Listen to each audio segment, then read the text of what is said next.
Good evening, students. আমি আজি ক্লাছত যিখিনি লাষ্ট ক্লাছ কৰিছিলোঁ সেইখিনিতকৈ অকণমান আগুৱাই যাওঁ। মই জাষ্ট এটা সৰু ৰিকেপ দিওঁ। লাষ্ট ক্লাছত আমি শিকিছিলোঁ মডাৰ্ণ এপ্ৰ'চ, যে মডাৰ্ণ এপ্ৰ'চত একাউণ্টছবিলাক ছাবডিভাইড হয়গৈ 5 ধৰণৰ: এছেট, লাইবিলিটি, কেপিটেল, ইনকাম, এক্সপেন্সেছ। ঠিক আছে। এছেটছত কি আহে? যিমান সম্পত্তি আছে বিজনেছৰ সেই সম্পত্তিকেইটা আহে। লাইবিলিটিত কি আহে? যিমান দিবলগীয়া দেনাবোৰ আছে সেইবিলাক আহে। কেপিটেল মানে মূলধন, তাত 2 ধৰণৰ বস্তুহে আহিব: ড্ৰয়িংছ আৰু কেপিটেল মানে মালিকৰ লগত হৈ থকা বস্তুখিনি। ইনকামত আহিব বিজনেছত যিমান আয়, যিমান ইনকাম আছে সেইখিনি আহিব। এণ্ড এক্সপেন্সেছত আহিব বিজনেছৰ যিমান খৰচ আছে সেইখিনি আহিব। চ' এইটোৰ ওপৰত আজি আমি ক্লাছটো ৰাখিম। কোনবোৰ আইটেম কোনটো কেটাগৰীত পৰিব সেই বেচিকটো আমি আজি শিকিম। মন কৰিবা, ইজি হয় কিন্তু বিৰাটেই ইম্পৰ্টেণ্ট হয়। এইখিনি কনচেপ্ট যাৰ ক্লিয়াৰ আছে ই আগত কৰি পেলাই ভাল পাব। এইখিনি কনচেপ্টত যাৰ দিগদাৰ পায় সিহঁতৰ আগত গৈ পেলাই বহুত দিগদাৰ হ'ব। চ' কুৱেশ্যনটো এনেকুৱা হ'ব: classify the following under modern approach.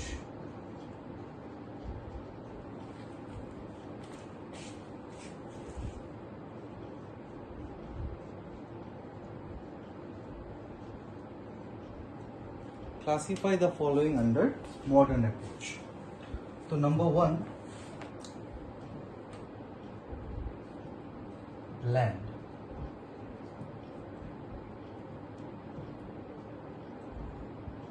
Number 2, building. Number 3, investment.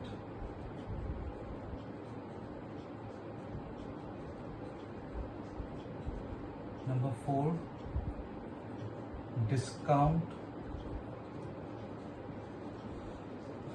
allowed.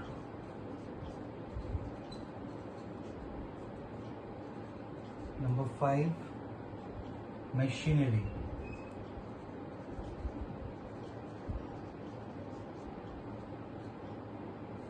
Number 6, goodwill.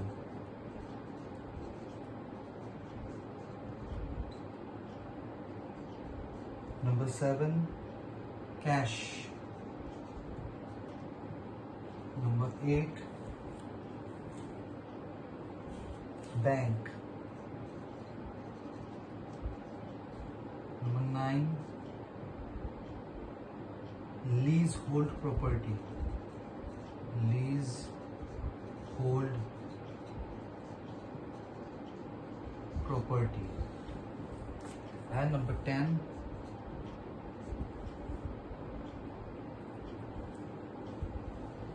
trademark.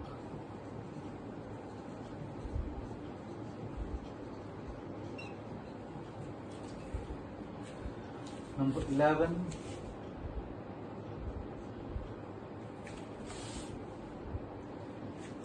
carriage. Number 12, interest paid. Number 13,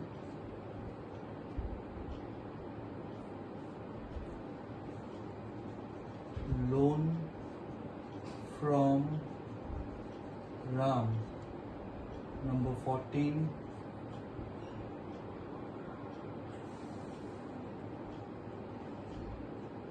bank loan. Number 15, capital account. Number 16,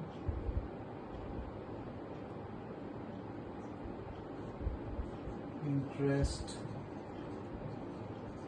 received. Number 18, 17 copyright. Number 18 sales. Number 19 purchase. Number 20 sell. So এইকেইটা আমাৰ account হয়, এইকেইটা বিভিন্ন ধৰণৰ account আমি maintain কৰিছোঁ, আমাৰ বিজনেছত এইবিলাক হৈছিল। এতিয়া আমি উলিয়াব লাগে যে মডাৰ্ণ এপ্ৰ'চৰ মতে কোনকেইটা কি হ'ব। তো মডাৰ্ণ এপ্ৰ'চৰ মতে আমাৰ কি আছিলে মনত পেলোৱা, এছেটছ, ৰাইট? দেখা নাই পোৱা চাগে তোমালোক, মই এইখিনিতে assets, expenses, capital, income and liabilities. Assets, expenses, capital, income বা liabilities. So এইকেইটা আমাৰ আছিলে total number of accounts, heads. এতিয়া সেই একাউণ্ট কোনটো একাউণ্ট হেডত কোনখিনি পৰিব সেইটো আমি উলিয়াব লাগে, সেইটো আমি শিকিব লাগে, ঠিক আছে? First land. ব্যৱসায়ৰ কাৰণে ল্যান্ড হলগে এটা এছেট হয়, প্ৰপাৰ্টি হয়, ঠিক আছে? সো যেহেতু প্ৰপাৰ্টি হয় এইটো কোনটো একাউণ্টত আহিব, এছেট একাউণ্টত আহিব। The short form of account is A/C. Building. Building যদি ব্যৱসায় আছে that is also an asset, property. So building মো কি হ'ব, asset একাউণ্টত আহিব। Next investment. ইনভেষ্টমেণ্ট মানে হ'লগে পইচা খটুৱা, পইচা বিনিয়োগ কৰা। মই ক'ৰবাত একদম চিম্পল ভাষাত যদি কওঁ, মই নিজৰ ব্যৱসায়ত যদি মই পইচা লগাইছোঁ, মই মালিক, তেতিয়া মই তাক কেপিটেল বুলি কওঁ। কিন্তু মই যদি বেলেগ কাৰোবাৰ ব্যৱসায়ত পইচা লগাওঁ, তাততো মই মালিক নহয়, বাট বেলেগ কাৰোবাৰ ব্যৱসায় ভাল বিজনেছ কৰি আছে, ইয়াৰ পইচাৰ দৰকাৰ পৰিছে, মই অকণমান পইচা তাত দি দিওঁ। সো সেইটোক কোৱা হ'ব ইনভেষ্টমেণ্ট। সেইটোক মই কেপিটেল ক'ব নোৱাৰিম, কাৰণ তাৰ মালিক নহয় মই, তাৰ মালিক বেলেগ কোনোবা, কিন্তু তাৰ ব্যৱসায়ত পইচাৰ প্ৰয়োজন হওঁতে মই পইচা দি দিছিলোঁ। তো সেইটো হ'লগে মোৰ কাৰণে এইটো হ'লগে ইনভেষ্টমেণ্ট, ঠিক আছে? তো মই ইনভেষ্ট কৰিছোঁ। তেনেকৈ বিভিন্ন তোমালোকে আজিকালি শুনিছা চাগে শ্বেয়াৰ্ছ, ডিবেঞ্চাৰ্ছ। সেই শ্বেয়াৰ্ছ ডিবেঞ্চাৰ্ছ যে কিনে সেইকেইটা কি কৰে, ইনভেষ্ট কৰে। শ্বেয়াৰ্ছ ডিবেঞ্চাৰ্ছ বেলেগৰ বিজনেছৰ হয়, সেই বেলেগৰ বিজনেছত মই পইচা লগাইছোঁ, তো মোৰ কাৰণে এইটো কি হ'বগে, ইনভেষ্টমেণ্ট। কিয় লগাইছোঁ, ভৱিষ্যতত মই তাৰ পৰা কিবা এটা ইনকাম পাম। সো যদি ভৱিষ্যতত কিবা এটা বেনিফিট আমি পাওঁ, এনেকুৱা এটা সম্পত্তিক আমি কি বুলি কওঁ, বা এনেকুৱা এটা বস্তুক আমি কি বুলি কওঁ, এছেট। সো ইনভেষ্টমেণ্টটো কি হ'বগে আমাৰ কাৰণে, এছেট একাউণ্ট হ'ল। Next discount allowed. ডিছকাউণ্ট চবেই জানা, ডিছকাউণ্ট মানে কি, ৰেহাই। তো ডিছকাউণ্ট এলাউ কৰিছোঁ, ডিছকাউণ্ট দিছোঁ। কাৰোবাক যদি ডিছকাউণ্ট দিওঁ, এটা বিস্কুটৰ পেকেটৰ দাম 20 টকা, তাৰ যদি মই কাৰোবাক ডিছকাউণ্ট 2 টকা দিওঁ, তো মই কিমান পাম, 18 টকা। 2 টকা মোৰ লছ হ'ব। সো এইটো কাৰণে লছ হয় বুলি আমাৰ এক্সপেন্স একাউণ্টত আহিব।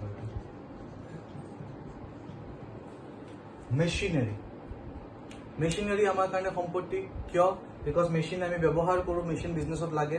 So that is why machinery asset হয়।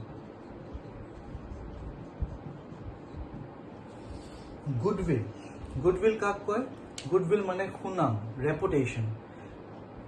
ফৰ এক্সাম্পল, আজি মই নগাঁৱত থাকোঁ, মোৰ ঘৰত ৰিলেটিভছ আহিছে। মোৰ ঘৰত ৰিলেটিভ অহাৰ কাৰণে মই কৈছোঁ যে আজি ৰাতি আমি বাহিৰত ডিনাৰ কৰিম। সো ডিনাৰ কৰিব যাওঁতে মোৰ তাত কেইটামান লিষ্ট আছে, যে আমি হয়তো মিণ্টলিফত যাম, বা হয়তো চি বোট যাম, বা হয়তো চপষ্টিক্সত যাম, বা হয়তো শ্যাম ফাষ্ট ফুডত যাম। সো এই কেইটামান নামহে মোৰ মুখত আহিছে। বাকী এনেকুৱা বিভিন্ন ধৰণৰ দোকান আছে, বিভিন্ন ধৰণৰ ৰেষ্টুৰেণ্ট আছে, বাট এই 4-5টা ৰেষ্টুৰেণ্টৰ নামে মুখত আহে।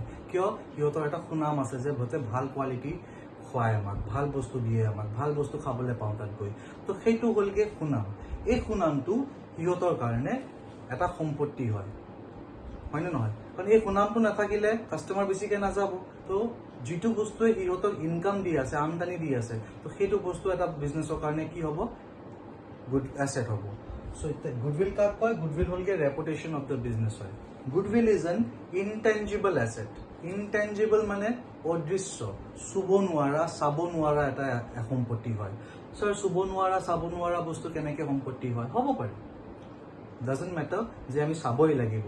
এতিয়া যেনেকৈ গুডউইল যদি কওঁ, গুডউইলটো আমি আমাৰ মাজত যদি ধৰি লওঁ যে মোৰ গুডউইল আছে, যে মোৰ সুনাম এটা আছে যে মই এজন ভাল টিচাৰ, ধৰি লওঁ দেই যে ভাল টিচাৰ মই। চ' ইন চাচ এ কেছ মোৰ তাত কিমান, মোৰ 5 কিলো গুডউইল আছে, 10 কিলো গুডউইল আছে, ক'ব নোৱাৰোঁ। বাট মোৰ গুডউইল আছে যদি তেতিয়া মোৰ তাত ষ্টুডেণ্টছ আহিব পঢ়িবলৈ কাৰণে। চ' মোৰ তাত ষ্টুডেণ্টছ আহিলে ইনকাম বাঢ়িব মোৰ। চ' গুডউইলটো মোৰ কাৰণে কি হ'বগৈ, ধৰণৰ সম্পত্তি হ'বগৈ, যোনটোৱে কি কৰিব, আগত ফিউচাৰত গৈ পেলাই মোক ষ্টুডেণ্টছ আনি দিব, মোৰ ইনকাম বঢ়াব।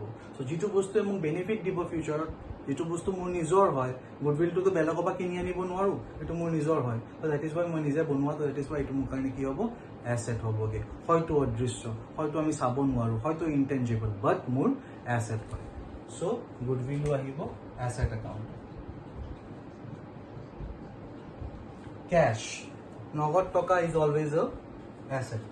আগতো কৈছোঁ মই এক্সাম্পল দিওঁতে যে কেশত মোৰ পকেটত টকা আছে, মোৰ কাৰণে সম্পত্তি এইটো। এজ ৱেল এজ বেংকত বেলেঞ্চ আছে, বেংকত বেলেঞ্চ আছে, বেংকত 10 লাখ 50 লাখ টকা আছে, that is also' an asset. বেংকো হৈ গ'ল asset account. Leasehold property, property দুই ধৰণৰ হ'ব পাৰে, এটা লিজ হোল্ড আৰু এটা হ'লগৈ ফ্ৰী হোল্ড। লিজ হোল্ড প্ৰপাৰ্টিটো তোমালোকে অসমীয়া ল'ৰা ছোৱালীবিলাকে বেছিকৈ বুজি পাবা, আদিত মাটি লোৱা বুলি কয়। আদিত মাটি লোৱাটো কি বস্তু? ফৰ এক্সাম্পল মই তাৰ লিজ হোল্ড বুজোৱাৰ আগত মই ফ্ৰী হোল্ডটো বুজাওঁ। ফ্ৰী হোল্ডটো যেনেকৈ মই এটা ঘৰ কিনি ল'লোঁ, মই এটা মাটি কিনি ল'লোঁ, তেতিয়াহ'লে এইটো মোৰ হয়গৈ ফ্ৰী হোল্ড। তাত মোৰে পজিশ্যন আছে, অকল মোৰ। এইটো আজিৰ পৰা 99 ইয়াৰ্ছৰ কাৰণে মোৰ হৈ যায়গৈ। গভমেণ্টৰ লগত মোৰ কণ্ট্ৰেক্ট থাকে। যেতিয়া মই এটা মাটি কিনো, তেতিয়া গভমেণ্টৰ লগত মোৰ কণ্ট্ৰেক্ট থাকে আৰু গভমেণ্টে মোক 99 ইয়াৰ্ছৰ কাৰণে এইটো দি দিয়ে। চ' এইটো হ'লগৈ ফ্ৰী হোল্ড প্ৰপাৰ্টি, ইয়াত অকল মোৰ অধিকাৰ আছে। তাৰ বাহিৰে আৰু এটা হ'লগৈ লিজ হোল্ড প্ৰপাৰ্টি। যেনেকৈ ফাৰ্মাৰ্ছবিলাকে কি কৰে, ফাৰ্মাৰ তাত খেতি কৰাৰ মাটি ইমান নাথাকিব পাৰে, ঠিক আছে, নিজৰ মাটি নাথাকিব পাৰে। তো যাৰ তাত মাটি আছে, যাক আমি জমিনদাৰ বুলি কওঁ, বহুত মাটি আছে, সিহঁতে কি কৰে, নিজেতো ধনী মানুহ, সেইকাৰণে নিজে কষ্ট নকৰে, খেতি নকৰে। তো খেতি কৰা মানুহবিলাকক, খেতিয়কক কি কৰে, মাটিটো দি দিয়ে উইথ এটা এগ্ৰিমেণ্টত যে আজিৰ পৰা 5 বছৰৰ কাৰণে তহঁতে এইটো ব্যৱহাৰ কৰ, আৰু এই 5 বছৰৰ কাৰণে সিহঁতৰ পৰা কিবা এটা পইচা লয়। সেই পইচাটো যেতিয়া ফাৰ্মাৰে দিয়ে, ফাৰ্মাৰজনৰ কাৰণে এইটো লিজ হোল্ড প্ৰপাৰ্টি হৈ যায়গৈ, যে 5 বছৰৰ কাৰণে মই এই সম্পত্তি, এই মাটিটো 5 বছৰৰ কাৰণে মই সেই মানুহজনৰ পৰা লৈ লৈছোঁ লিজত। তো সেইটো মোৰ কাৰণে লিজ হোল্ড প্ৰপাৰ্টি, 5 বছৰৰ কাৰণে এইটো মোৰ। তো মোৰ দেন 1 year ইউজ কৰি আছোঁ, that is Y it is a property of my own. So that is why it is an asset for me. That is leasehold property. 5 বছৰ কমপ্লিট মোৰ এছেট নহয়, এইটো আপোনাৰ আকৌ আপুনি যোৱা পৰা আনিছিলোঁ তাকে দি দিম, বাট টিল 5 years এইটো মোৰ প্ৰপাৰ্টি হয়। চ' leasehold property is an asset. Trademark. Trademark is another intangible asset. What is trademark? এনেকৈ এডিডাছ লোগো, নাইকি এনেকৈ কিবা এটা লিখে, এডিডাছত এইটো মাৰ্ক থাকে, ৰাইট? আজিকালি চেঞ্জ হৈছে ন, আজিকালি এইটো ইউজ নকৰে, আজিকালি চাগে এনেকৈ কিবা এটা ইউজ কৰে।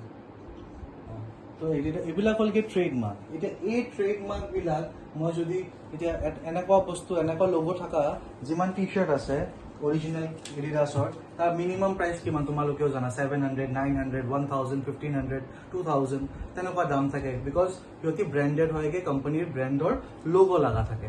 এতিয়া এনেকুৱাই মই ফুটপাথৰ পৰা যদি এটা 100 টকীয়া টি চাৰ্ট কিনি আনি পেলাই, মই নাইকিৰ এটা মোৰ ট্ৰেডমাৰ্ক মোৰ তাত আছে, বা মই কিনি আনিছোঁ সিহঁতৰ পৰা ট্ৰেডমাৰ্কটো, সেইটো যদি লগাই দিওঁ, যে সেই 100 টকীয়া বস্তুটো সেই ট্ৰেডমাৰ্কটো লাগি যোৱাৰ কাৰণে কি হৈ যাবগৈ, 1000 টকাৰ হৈ যাবগৈ। চ' এই ট্ৰেডমাৰ্কটো যাৰ তাত আছে, এইটোৱে তাৰ কাৰণে সম্পত্তি, right?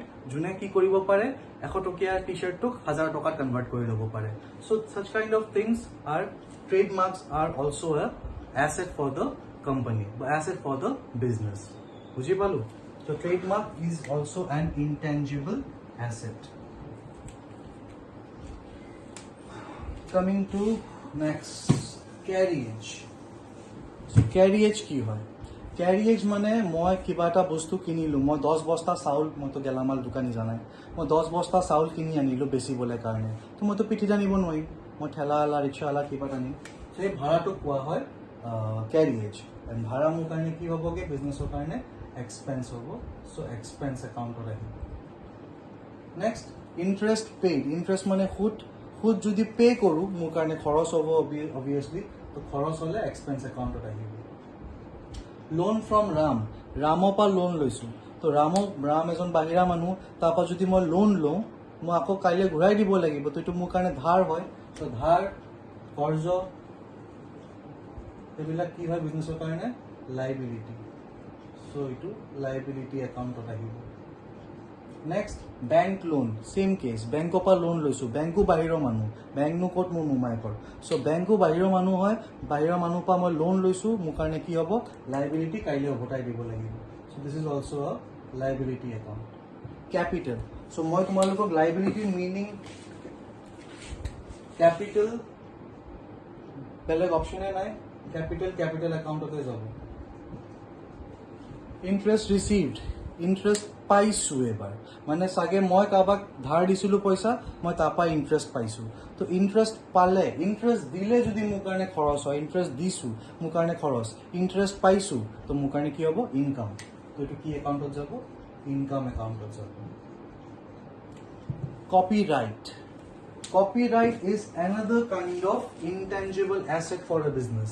Copyright to intangible asset কিয় হয় কেনেকৈ হয় আজিকালি তোমালোকে গম পাবা এই মেক্সিমাম বলিউড ফিল্মছত ৰিমিক্স গান বনাই আছে ৰাইট মেক্সিমাম পুৰণা গানক এটা গান থাকেই যোনটো পুৰণা গানৰ পৰা ৰিমিক্স কৰি পেলাই বনাই আছে এতিয়া পুৰণা গান যোনটো ষ্টুডিঅ'ত বা যোনটো মিউজিক কোম্পানীয়ে ৰেকৰ্ড কৰিছিল সেইটো মিউজিক কোম্পানীক পৰা পাৰ্মিশ্যন ল'ব লাগে যে আমি আপোনাৰ গানটো কপি কৰিব খোজোঁ নিজৰ মতে কপি কৰি পেলাই অকণমান কেৰামতি কৰিব খোজোঁ বনাই পেলাই ৰিমিক্স বনাই পেলাই মই পাব্লিকক ওচৰত আনিব খোজোঁ তো সিহঁতৰ কোম্পানীৰ পৰা পুৰণা যোনটো কোম্পানী যেনেকৈ টেপছ টি চিৰিজ সিহঁতে ৰেকৰ্ড কৰিছিলে চ' সিহঁতৰ পৰা যেতিয়া কপি কৰাৰ অধিকাৰটো আনে তাক কোৱা হয় কপিৰাইট আৰু যোনটো কোম্পানীয়ে যোনটো বিজনেছে সেই কপি কৰা অধিকাৰটো কিনি আনে সেই কপি কৰা অধিকাৰ নাথাকিলে জানো বনাব পাৰিব ৰিমিক্স নাই চ' যিহেতু কপি কৰা অধিকাৰটো কিনি অনা হয় সেইটো সম্পত্তি হিচাপে ব্যৱহাৰ কৰা হয় কাৰণ উইদাউট দিছ সিহঁতি ৰিমিক্স বনাবলৈ নোৱাৰিব so' copyright is an intangible asset so' that is why asset একাউণ্টত আহিব চেল বিক্ৰী কৰিলোঁ বস্তু বিক্ৰী কৰিলে মোৰ কাৰণে কি হ'ব ইনকাম অবভিয়াছলি ইনকাম হ'ব নহয় জানো বস্তু বিক্ৰী কৰি আছোঁ পইচা আহিব মোৰ তাত মোৰ কাৰণে ইনকাম হ'ব বিজনেছৰ কাৰণে ইনকাম হ'ব চ' ইনকাম একাউণ্টত আহিব পাৰ্চেজ ক্ৰয় কৰিলোঁ ক্ৰয় কৰা মানে খৰচ কৰিলেহে ইনকাম হ'ব চ' পাৰ্চেজ হ'লগৈ এক্সপেন্স কিনিলে চেলাৰী ব্যৱসায়ে কেতিয়াও বেলেগৰ তাত গৈ চাকৰি নকৰে ব্যৱসায়ে এমপ্লয়ী ৰাখিব যোনে চাকৰি কৰিব ব্যৱসায় আণ্ডাৰত আৰু ব্যৱসায়ে সিহঁতক কি দিব লাগিব দৰমহা দিব লাগিব so' salary for a business is an expense account so' ঠিক এনেদৰে আমি আইটেমছবিলাকক একাউণ্টবিলাকক বিভিন্ন ধৰণৰ আজি 20টা কৰিছোঁ আৰু তেনেকুৱা বহুত আছে বিভিন্ন ধৰণৰ একাউণ্টক আমি এনেকৈ ক্লাছিফাই কৰোঁ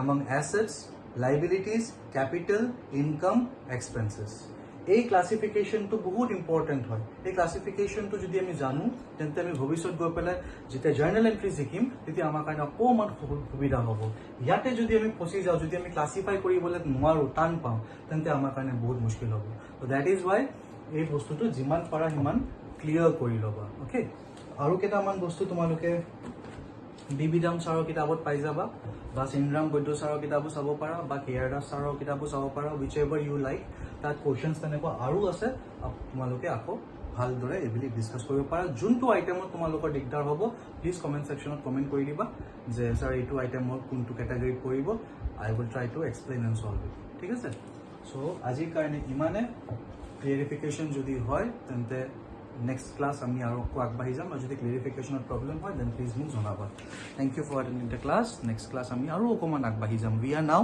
slowly moving towards the practicals so things will become interesting automatically বস্তুখিনি ইণ্টাৰেষ্টিং হৈ গৈ থাকিব কিন্তু ৰেগুলাৰ ক্লাছেছ ভিডিঅ'জ চাই থাকিব লাগিব ঠিক আছে থেংক ইউ আজিৰ কাৰণে ইমানে